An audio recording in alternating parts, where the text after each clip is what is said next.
Hello everyone, welcome to knowledge account. Good morning সকলকে। আমরা গতকাল 7 নম্বর ক্লাস করেছি, আজকে আমাদের 8 নম্বর ক্লাস হবে। আর এই 1 থেকে 7 নম্বর ক্লাসগুলো যারা যারা করনি, WBPSC মিসলেনিয়াস 2026 বলে একটা দেখবে আলাদা প্লেলিস্ট আছে, সেখানে তোমরা এই নিউ প্যাটার্ন অনুযায়ী কোয়েশ্চেনগুলো যে স্ট্র্যাটেজিকে করা হচ্ছে বিস্তারিত, সেগুলো সবকটা পাবে। কেমন? চলো, প্রথম প্রশ্ন আজকে আমাদের এটা। যারা যারা লাইভে রয়েছে অ্যান্সার করার চেষ্টা করো। আমি আজকেও তোমাদের সাথে কমেন্ট বক্সে থাকবো। আর আজকে সন্ধ্যাবেলা 6টা থেকে তোমাদের হবে ম্যারাথন ক্লাস, অবশ্যই সবাই জয়েন করে নিও। ভারতের প্রথম পেপার মিল নির্মিত হয়েছিল কোথায়?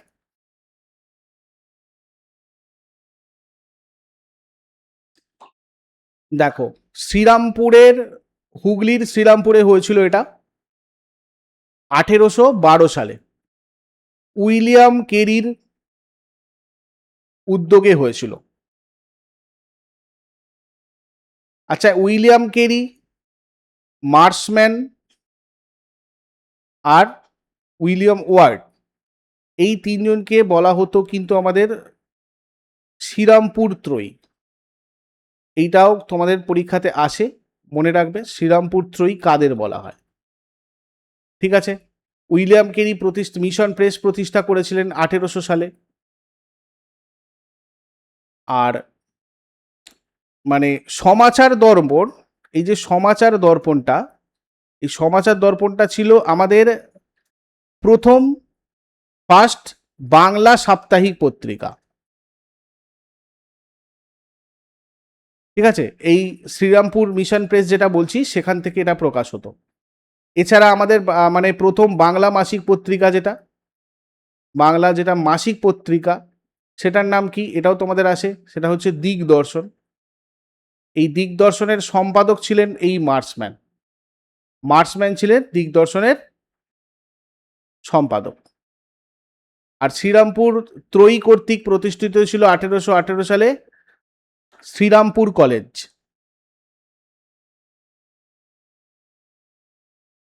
এগুলো সবকটাই পরীক্ষার জন্য খুব ইম্পর্টেন্ট, নোট করে রাখবে। এরপরে ম্যাকমোহন লাইন নিম্নলিখিত কোন দেশের সাথে ভারতের আইনি সীমানা নির্ধারণ করে?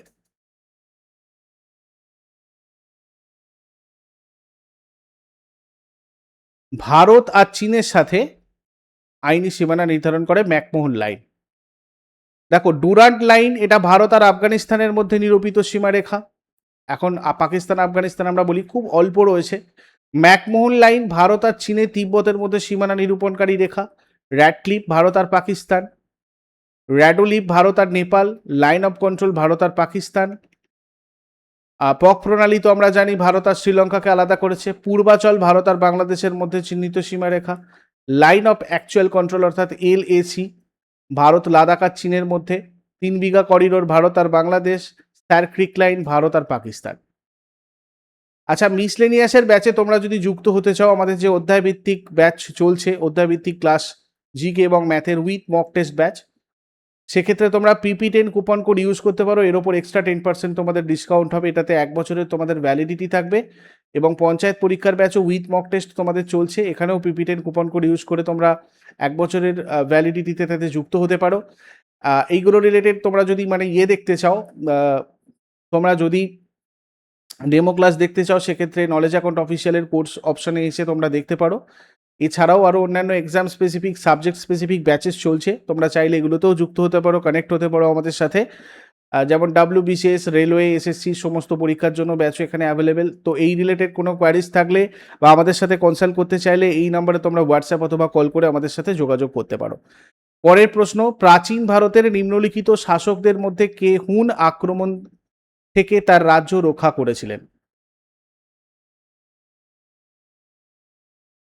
স্কন্দগুপ্ত। স্কন্দগুপ্তকে আমরা ভারতের রক্ষাকর্তা বলি, সার্ভাইভার অফ ইন্ডিয়া বলি। ভারতের রক্ষাকর্তা কাকে বলে? স্কন্দগুপ্তকে বলা হয়। সমুদ্রগুপ্তকে বলা হয় ভারতের নেপোলিয়ান। ভিনসেন্ট স্মিথ বলেছিলেন ভারতের নেপোলিয়ান। অশোক মৌর্য বংশের শ্রেষ্ঠ সম্রাট, আর কনিষ্ক হচ্ছে কুষাণ বংশের শ্রেষ্ঠ সম্রাট। তারপরে বিশ্বজুড়ে অত্যন্ত উচ্চ লবণাক্ততার জন্য পরিচিত মৃত সাগর বা ডেড সি কোন দুটি দেশের সীমান্তে অবস্থিত? এই দুটো রয়েছে জর্ডান আর ইসরায়েল। জর্ডান আর ইসরায়েলের সীমান্তে রয়েছে। মিশর আর সুদান, এটা উত্তর পূর্ব আফ্রিকায় অবস্থিত, আর এই প্রতিবেশ দুটোর মধ্যে দিয়ে গেছে আমাদের নীল নদ। জর্ডান ইসরায়েল, ঠিক আছে, এইটা আমাদের এখানে কারেক্ট আনসার হবে। এর মানে এটা এশিয়ার মধ্যপ্রাচ্যে অবস্থিত জর্ডান ইসরায়েল, দুটো দেশের প্রাকৃতিক সীমান্তে পৃথিবীর এই মৃত সাগর, আমাদের পৃথিবীর সর্বনিম্ন স্থলভাগ এবং অত্যন্ত উচ্চ লবণাক্ত সম্পন্ন যে মৃত সাগর সেটা রয়েছে। ইরান আর ইরাক, এই প্রতিবেশী দেশের সীমান্তে রয়েছে সাত ইল আরব। সাত এল আরবও বলা হয়, এটা একটা নদী জলপথ বা প্রণালী বলতে পারি, সেখানে রয়েছে, ঠিক আছে। তারপরে অন্ধ্রপ্রদেশ, তেলেঙ্গানা আর কর্ণাটকে পালিত ঐতিহ্যবাহী নববর্ষ উৎসবটাকে কি বলা হয়? এটাকে বলা হয় উগাড়ি। চৈত্র মাসে হয়, অন্ধ্রপ্রদেশ, তেলেঙ্গানা, কর্ণাটক এইসব জায়গাতে হয়ে থাকে। বিহু তো আমাদের আসামে হয়, আগের দিনের ক্লাসে বলেছি। গুড়ি পাড়বা যেটা, এটা তোমার মহারাষ্ট্র, গোয়া, এটা মারাঠি নববর্ষ হিসাবে পরিচিত, ঠিক আছে, মহারাষ্ট্র গোয়াতে দেখা যায়। বিশু, এটা ভারতের কেরালা রাজ্যে হয়, এটাও একটা মালায়ালি নববর্ষ, এটা মালায়ালি নববর্ষ। আর এটা হচ্ছে তোমার মারাঠি নববর্ষ, যেমন আমাদের পয়লা বৈশাখটা বাঙালি নববর্ষ হয় সেরকম। এরপরে নিম্নলিখিতর মধ্যে কে দীর্ঘতম সময় ধরে ভারতের প্রধানমন্ত্রীর দায়িত্ব পালন করছেন? ভারতের প্রধানমন্ত্রীর দায়িত্ব পালন করেছেন দীর্ঘ সময় ধরে,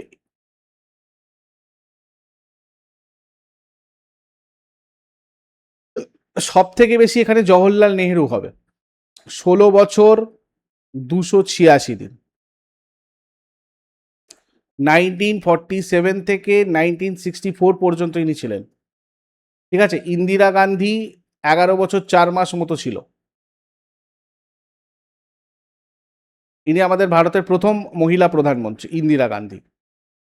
আর গুলজারিলাল নন্দ, ইনি খুব অল্প সময়ের জন্য দুবার ভারতের প্রধানমন্ত্রী হয়েছিলেন, 2 টাইমস, দুবারই খুব কম সময়ের জন্য হয়েছিলেন।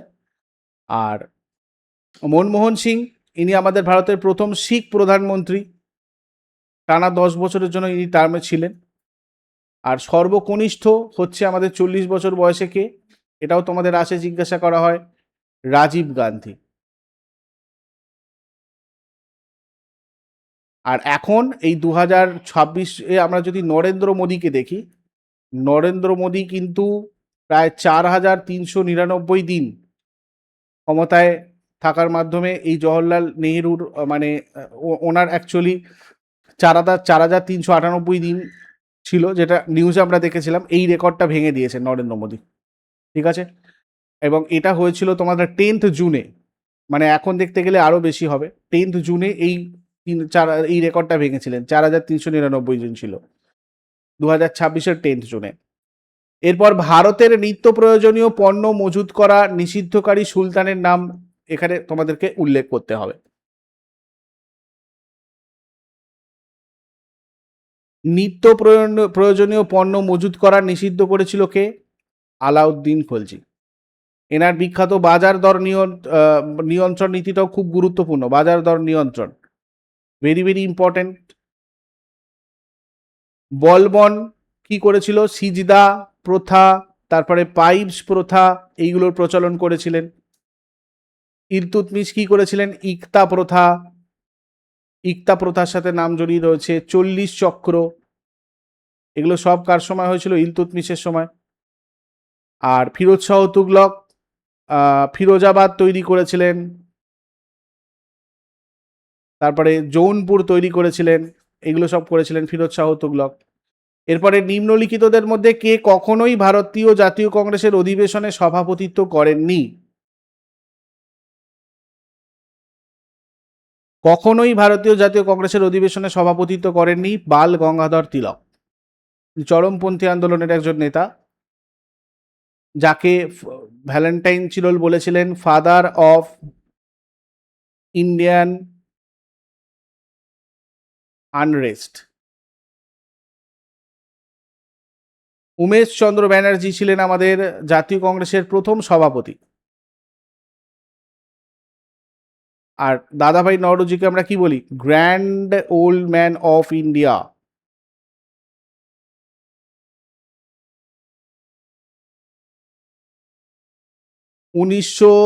সালে যে কলকাতা অধিবেশন হয়েছিল, খুব আসে পরীক্ষায়, এই কলকাতা অধিবেশনে এখানে সভাপতিত্ব করেছিলেন আমাদের দাদাভাই।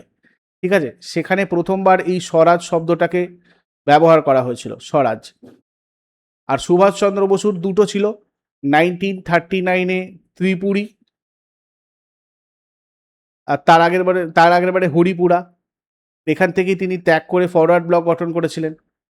নেক্সট, নিচের মধ্যে কোথায় ভারতীয় নোট ছাপানো হয়?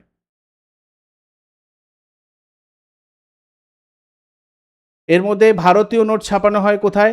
নাসিকে, মহারাষ্ট্রের নাসিকে ছাপানো হয়। এছাড়া আরো যেখানে যেখানে ছাপানো হয় সেটা হচ্ছে তোমার দেওয়াসটা তোমার মধ্যপ্রদেশে রয়েছে। শালবনি, এটা আমাদের ওয়েস্ট বেঙ্গলের। আর মাইসুরু, কর্ণাটক। এই চারটে জায়গাতে নোট ছাপানো হয়, মনে রাখবে, মাইসুরু, কর্ণাটক। আর যদি এর মধ্যে সব থেকে প্রাচীন বলে, তাহলে এটা হচ্ছে সব থেকে প্রাচীন, ভারতের সব থেকে প্রাচীন। এটা 1928 সালে স্থাপিত হয়েছিল। সব থেকে প্রাচীন নোট ছাপার কেন্দ্র হচ্ছে নাসিক। আর যদি মুদ্রার কথা বলে, যে আমাদের মুদ্রা কোথায় কোথায় তৈরি হয়, তাহলে তোমরা মনে রেখে দাও, মুম্বাই, কলকাতা, হায়দ্রাবাদ আর নয়ডা, এই চারটে জায়গায় টাকসাল রয়েছে, সেখানে এই নোট কয়েন তৈরি করা হয়। আর আমাদের 1 টাকার নোটে কেন্দ্রীয় অর্থমন্ত্রকের সই থাকে, কেন্দ্রীয় অর্থমন্ত্রক। আর বাদ বাকি অন্য সব নোটে আরবিআই এর গভর্নরের সই থাকে, এইগুলো আমরা দেখেছি। তারপরে নিচের কে ক্যাবিনেট মিশনের সদস্য ছিলেন না এর মধ্যে? এর মধ্যে ক্যাবিনেট মিশনের সদস্য ছিলেন না জন সাইমন। আমরা জানি 1927-এ যে সাইমন কমিশন গঠন করা হয়েছিল, সেই সাইমন কমিশনের চেয়ারম্যান ছিলেন ইনি। আর ক্যাবিনেট মিশন 1946-এর মার্চ মাসে গঠিত হয়। ভারতে এসেছিল ব্রিটিশ প্রধানমন্ত্রী ক্লিমেন্ট অ্যাটলি, তখন ছিলেন, ক্লিমেন্ট অ্যাটলির উদ্যোগে, যেখানে ছিলেন Pethick Lawrence, sir Stafford Cripps আর এবি আলেকজান্ডার। আর জন সাইমন 1927-এ সাইমন কমিশনের সভাপতি ছিলেন। আর সাইমন কমিশন আমাদের ভারতে এসেছিল 1928 সালে। ওকে, নেক্সট, ভারতের কোন উত্তর পূর্বাঞ্চলীয় রাজ্যকে তার মনোরম পাহাড় এবং প্রাকৃতিক সৌন্দর্যের জন্য প্রাচ্যের স্কটল্যান্ড অব দ্য ইস্ট বলা হয়?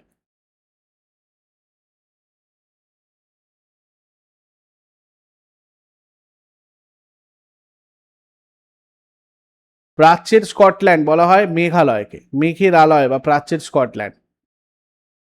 নাগাল্যান্ডকে বলা হয় উৎসবের রাজ্য। এই প্রসঙ্গে এগুলো দেখে রাখো। আর সিকিম, এটাকে বলা হয়, মানে এটা তো আমাদের প্রথম কথা জৈব রাজ্য ভারতের, ফার্স্ট অর্গানিক স্টেট। এছাড়াও এটাকে বলা হয় গার্ডেন অফ ইন্দ্রের বাগান বা নৃতাত্ত্বিক জাদুঘর।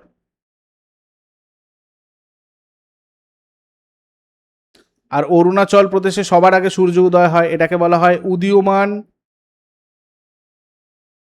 সূর্যের দেশ বা অরুণালোকের দেশও বলা হয়। এরপরে কর্ণাটকের উপকূলীয় অঞ্চলের বার্ষিক ঐতিহ্যবাহী কাদামাটির ট্র্যাকে মহিষ দৌড় প্রতিযোগিতাকে কি বলা হয়?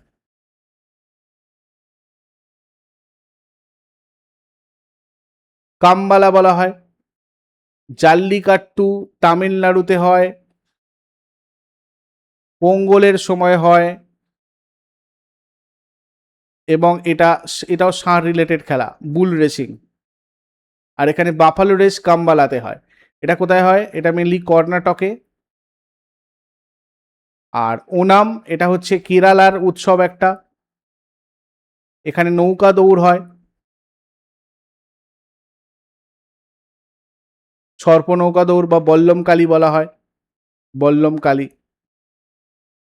রণ উৎসব কোথায় হয়? গুজরাট। গুজরাটের যে হোয়াইট ডেজার্ট রয়েছে সেখানে এটা আয়োজন করা হয়। এরপরে ছত্তিশগড়ের বিখ্যাত চিত্রকূট জলপ্রপাতকে তার বিস্তৃতির কারণে ভারতের নায়াগ্রা বলা হয়। এটা কোন নদীর উপর অবস্থিত?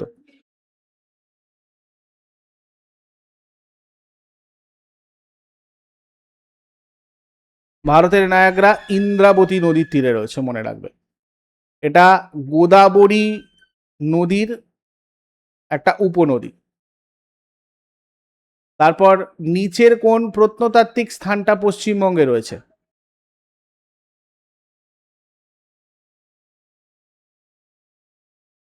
মোগলমারি। এটা পশ্চিমবঙ্গের মেদিনীপুর জেলার দাঁতনে রয়েছে, একটা বৌদ্ধ প্রত্নতাত্ত্বিক খননস্থল। অহিত ছত্রটা কোথায় রয়েছে? এটা ইউপিতে রয়েছে। আর শিশুপালগড় এটা উড়িষ্যায় আছে। আর বামনগাঁও এটা আছে মেঘালয়। এরপর অন্ধ্রপ্রদেশের নাগার্জুন সাগর শ্রীশৈলম এটা কি? অন্ধ্রপ্রদেশের নাল্লামালা পার্বত্য অঞ্চলে এটা রয়েছে। এটা ভারতের বৃহত্তম ব্যাঘ্র সংরক্ষণ কেন্দ্র। 1978-এ এটা অভয়ারণ্য, এবং 1983-তে এখানে প্রজেক্ট টাইগার এর অধীনে ব্যাঘ্র সংরক্ষণের কেন্দ্রীয় স্বীকৃতি দেওয়া হয়।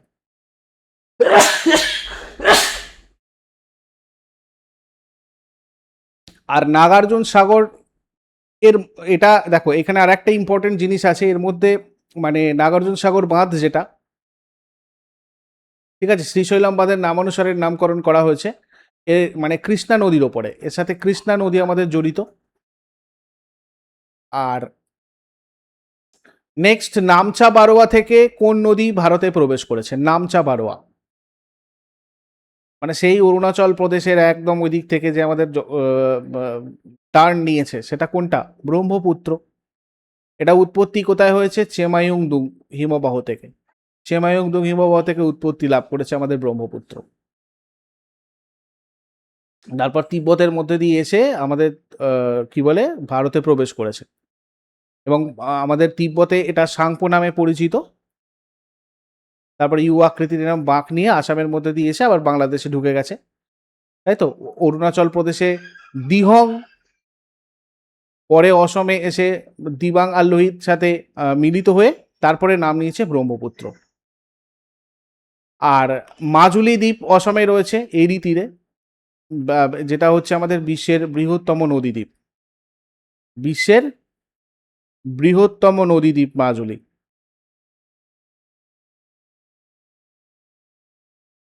নেক্সট চলে আসবো, নিচের কোন জলাশয়টি কোনো সমুদ্রের সাথে সংযুক্ত নয়?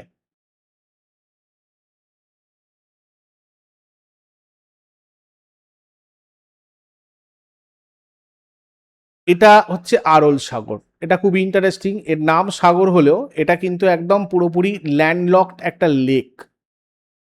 ল্যান্ডলকড লেক, আমাদের ওপর থেকে দেখে মনে হবে যে এটা একটা হ্রদ, বাট এই এটা একটা আহ, সাগর বা উপসাগর সমুদ্রের সাথে যুক্ত, বাট এটা একটা ল্যান্ডলকড লেক। সুতরাং আরল সাগর এখানে আমাদের কারেক্ট আনসার হবে। ঠিক আছে, এটা রয়েছে কাজাকিস্তান আর উজবেকিস্তানের মাঝখানে।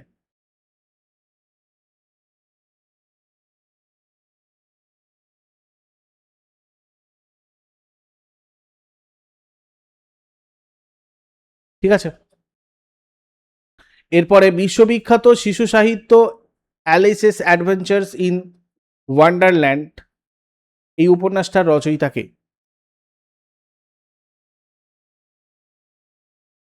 এটা লিখেছেন লুইস ক্যারল।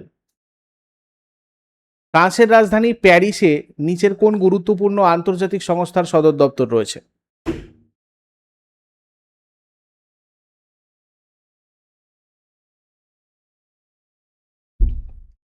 ইউনেস্কো রয়েছে এখানে, 1945-এ প্রতিষ্ঠিত হয়। ইউনাইটেড নেশনস এডুকেশনাল, এর ফুল ফর্ম কি আমাদের? United Nations Educational Scientific and Cultural Organization. World Health Organization কোথায় আছে? জেনেভাতে। এর সদর দপ্তর আছে Geneva, Switzerland. International Labour Organization, এটাও সুইজারল্যান্ডের জেনেভাতে রয়েছে। ইউনিসেফ, এটা কোথায় আছে? এটা নিউ ইয়র্কে রয়েছে, ইউনাইটেড আর স্টেটস অফ আমেরিকাতে। আর এগুলো সুইজারল্যান্ড। নেক্সট, প্রথম কোন ভারতীয় বংশোদ্ভূত লেখক তার ইন আ ফ্রি স্টেট উপন্যাসের জন্য 1971 সালে মর্যাদাপূর্ণ বুকার পুরস্কার মানে বুকার প্রাইজ লাভ করেছিলেন?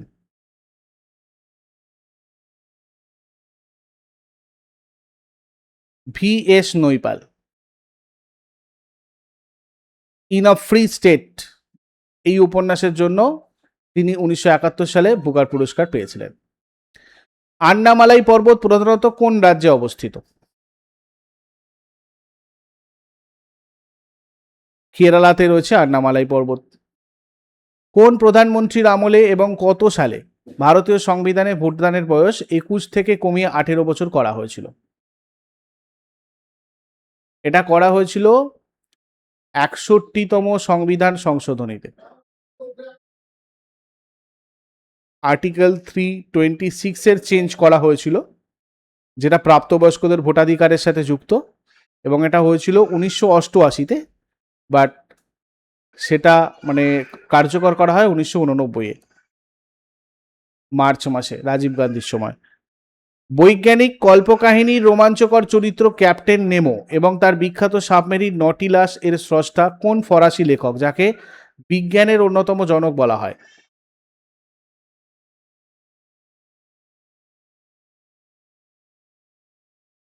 জুল ভার্নকে বলা হয় ফাদার অফ সায়েন্স ফিকশন, কল্পবিজ্ঞানের জনক। এরপর, কেরালার বিখ্যাত ধর্মীয় আর সামাজিক মুখোশ নৃত্য থিয়াম মূলত কোন ধরনের উৎসবের অংশ?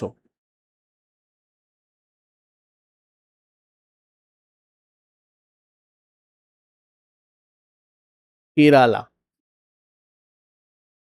কেরালার বিশেষ করে মালাবার অঞ্চলে। সুপ্রিম কোর্ট মৌলিক কাঠামো সংক্রান্ত মতবাদটা কোন মামলায় ঘোষণা করেছিল?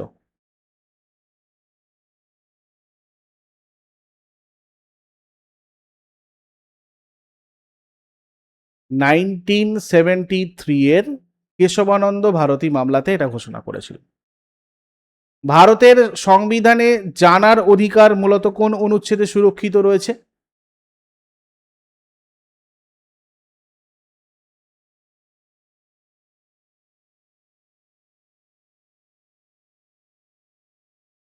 উনিশের 1 অনুচ্ছেদে। এখানে আমাদের রয়েছে বাক আর মত প্রকাশের স্বাধীনতা। তথ্য জানার অধিকার আইন, যেটা 2005 সালে হয়েছিল, RTI অ্যাক্ট, খুব গুরুত্বপূর্ণ RTI অ্যাক্ট।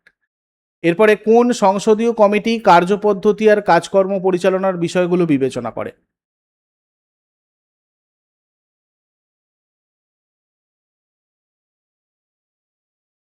কার্যপ্রণালী বিষয়ক কমিটি। কার্য উপদেষ্টা কমিটি, বিজনেস অ্যাডভাইজারি কমিটি যেটা আছে এটা, তারপর অ্যাডহক কমিটি, আর্থিক কমিটি, এগুলো থেকেও তোমাদের কোয়েশ্চেন আসে কোনটাতে কতজন কি সদস্য আছে না আছে। যেমন তোমাদের পাবলিক অ্যাকাউন্টস কমিটিতে কতজন সদস্য আছে, এরকম অনেকবার প্রশ্ন এসেছে। টোটাল 22 জন সদস্য থাকে, 15 জন লোকসভা থেকে, 7 জন রাজ্যসভা থেকে। তো এইগুলো কমিটিগুলো তোমরা দেখে রাখবে। এরপরে নিম্নলিখিত কোষ অঙ্গাণুগুলির মধ্যে কোনটি শুধুমাত্র উদ্ভিদ কোষে উপস্থিত থাকে?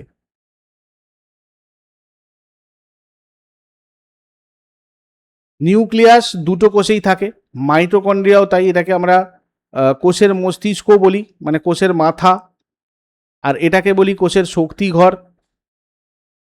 হ্যাঁ, গলগি বডি, এটাও দুটো কোষেই থাকে। আর প্লাস্টিডটা একমাত্র উদ্ভিদ কোষে থাকে, প্রাণী কোষে থাকে না। সৌরশক্তি উৎপন্ন হয় কোন প্রক্রিয়ার মাধ্যমে?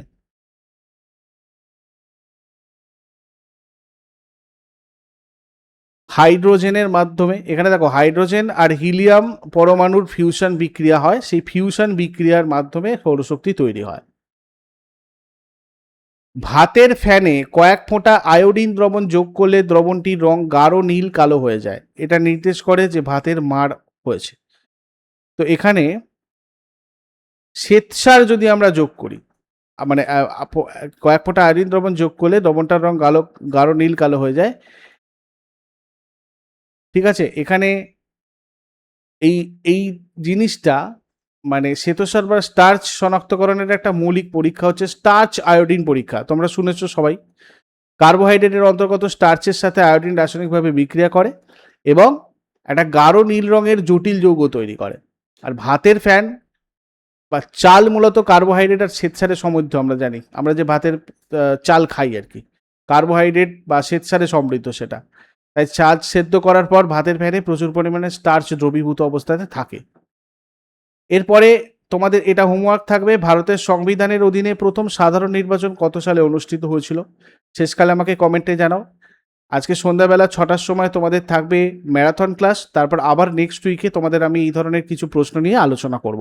ইউজফুল বলে মনে হলে অবশ্যই সবাই লাইক করবে, আর আমাদের live batch with mock test এগুলো সম্পর্কে জানার থাকলে তোমরা অবশ্যই যাও কোর্সে গিয়ে ডেমো ক্লাস, ডেমো পিডিএফ দেখো, আর এই নাম্বারে হোয়াটসঅ্যাপ অথবা কল করে আমাদের সাথে যোগাযোগ করো। নেক্সট ক্লাসে আবার সবার সাথে কথা হবে। Thank you so much, take care, have a great day.